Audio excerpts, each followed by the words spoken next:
Hey everybody, Economic Ninja here. I hope you're doing great. Look, I've been putting out warnings about economics, this crash, the top of the real estate market, all kinds of things about the last year and a half, almost 2 years now. And I started to really pick up the pace when I was talking about preparing for food crisis, for food shortages, for famine. And I cannot be more serious about that. And now we have a story, and I'm going to show you a story that happened a few days back, and then a video at the end of one of the most powerful people in the world. And when I say powerful, I refer to someone that is so connected, it is insane. Okay. And that is Larry Fink of BlackRock. And what I want to tell you is he is out there now warning. And what he says in this video actually on Fox is actually pretty impressive, because he actually talks about the food plants that are burning down.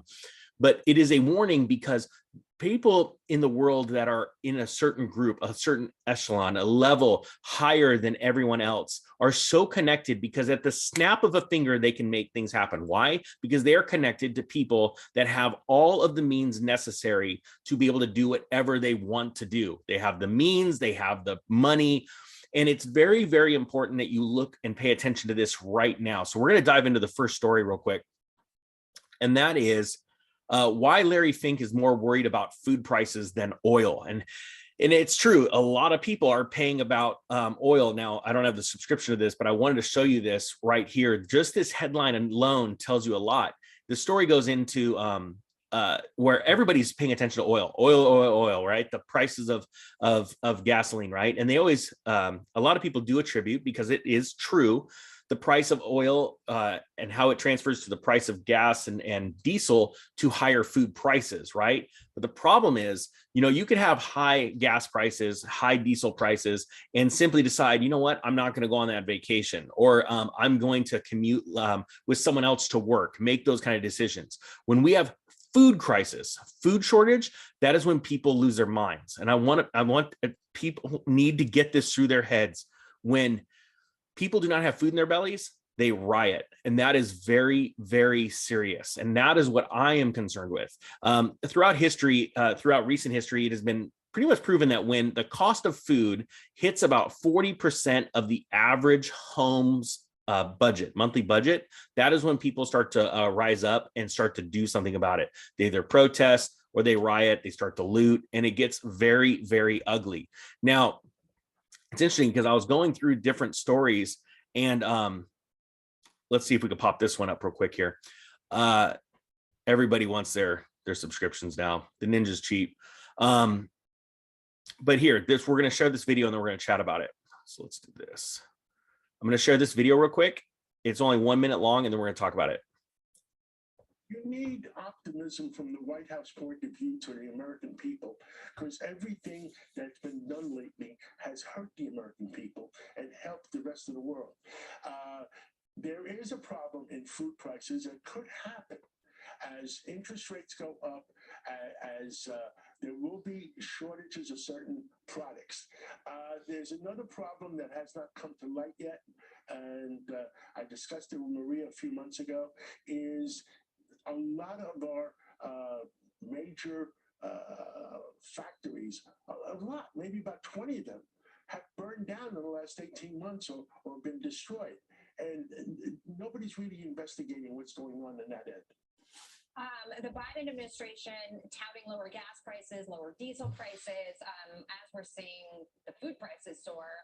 But shipping is also a key aspect of food prices as well. I'm wondering if lower prices with respect to fuel will help, because what I see when I look at this equation is pricing at the pump will vary because it's a commodity, and we see those prices rise and fall. But whenever I've seen the price of a Starbucks cup of coffee go up, I've never seen it come down. And the same with a lot of the popular house. You need optimism for. All right. So let me explain a couple things real quick. You notice how Larry Fink said about 20 places have burned down. First off, Larry is wanting to, regardless of what you think of him, all right, and he runs one of the largest companies on earth. Regardless of what you think of him, he is out there warning. He is telling you the truth, all right? He is downplaying certain things like, hey, there's almost 20 of these places that have burnt down. The truth is, we know many more have burnt down since November, right? They are giving you a clear-cut warning, and that's why it is vital that right now you be storing up food, not only for high inflation like they're talking about, but also for straight up shortages. Now, I've talked about this before, and it sounds funny. I got some stupid comment in the comment section when I was talking about do not run out and go and use your credit cards and run your credit card debt up to go and do food storage. Because when this happens, the date is never for sure. You don't know when, right? You need to be logical about this. Don't get into debt, go and then end up bankrupt because you went and bought a bunch of food that ended up spoiling because the timing is off. Do we know this is coming? Yes, we do. Do we know when? No, we don't. So we have to be practical about it. And that stupid comment was somebody sitting there saying that, I have no clue what's going on. I should look up what the CBDC is. It's like, geez, you should probably watch more than one video. But my point being is this. These are very serious times. We have to be logical and methodical about what we do, because if we aren't, what's going to happen? It's not going to happen in the time frame that you thought it's going to happen, and then you're going to end up bankrupt with a horrible credit score, and you're not going to be able to take advantage of the opportunities. And the opportunities, quite frankly, and I go ahead and leave a stupid comment about how I'm going to take advantage of people hurt, sick, whatever. I'm banging the drums, not somebody with an emoji or no photo on their user putting out a stupid comment like that. We're trying to bang the drums and help a lot of people. The facts are not many people care. All right. So I want the people that care to go get ready so we can take advantage of this. And then you have a clear head, because I want good people to be able to run the world. And the only way we can have good people are people that are level-headed, have food in their bellies, and have a clear mind, clear thinking, be able to go, okay, now we know what we need to do next. We do not want the elite sitting there laughing at us. We are sitting there watching right now the elite saying, you're not going to own anything. You're going to eat bugs. You guys are peasants. No, we're not. We're going to stand up. We're going to be ready. And we are going to take the world back, buying one asset at a time, and then another one, and then another one. And before you know it, we're going to own the things, the good people, which is the majority. And I don't care, we hear it all the time, the silent majority. But I'm telling you right now, the silent majority is waking up, and we're going to start buying asset after asset after asset. And then we are going to be able to make the rules good for the better of humankind. Now, I know that sounds crazy. I might be romantic, but honestly, I dream big, and I know you guys are too. So I thank you so much for watching.